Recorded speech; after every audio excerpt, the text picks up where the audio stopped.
2026 ජීවිද්‍යා හදාරන දරුවෝ කවුරු හරි මේ වෙනකොට අධ්‍යාපනයට සම්බන්ධ මොනවා හෝ ගැටලුවක පන්ති කාඩ් එක ගැනීම සම්බන්ධව කවර හෝ පන්තියක අපේ ජීවිද්‍යා පන්තියට එනවද නැද්ද අදාළ නැහැ. එහෙම ගැටලුවක ඉන්නවා නම් කවර ජීවිද්‍යා පන්තියට සහභාගී වෙන දරුවෙක් වුණත් කමක් නැහැ.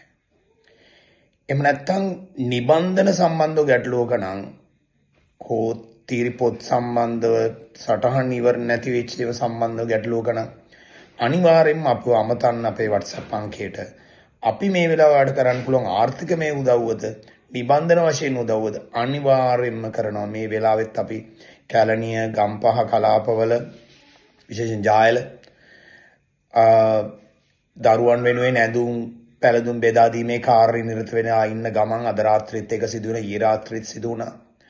ඉතින් ඕගලන්ට ඕනම උදව්වක් තියෙනවා අපේ WhatsApp අංකයට සම්බන්ධ වෙලා ඒ උදව් ඉල්ලන්න. එයා අපේ පන්තියේ දරුවෙක්ද නැද්ද කියන එක අපි මේ වෙලාව සලකා බලන්නේ නැහැ. කෙසේවත් අනිවාර්යෙන් අපි මේ උදව් ඔයගොල්ලෝ වෙනින් කරනවා. ඔය මොන ජීවිද්‍යා පන්තියට සම්බන්ධ වුණත් ආර්ථික මේ ගැටලුවක් තියෙනවා නම් මේ වෙලාව ඔයාට අනිවාර්යෙන් අපිව දැනුවත් කරන්න. අපි වෙනින් උදව් කරන්න සූදානම්.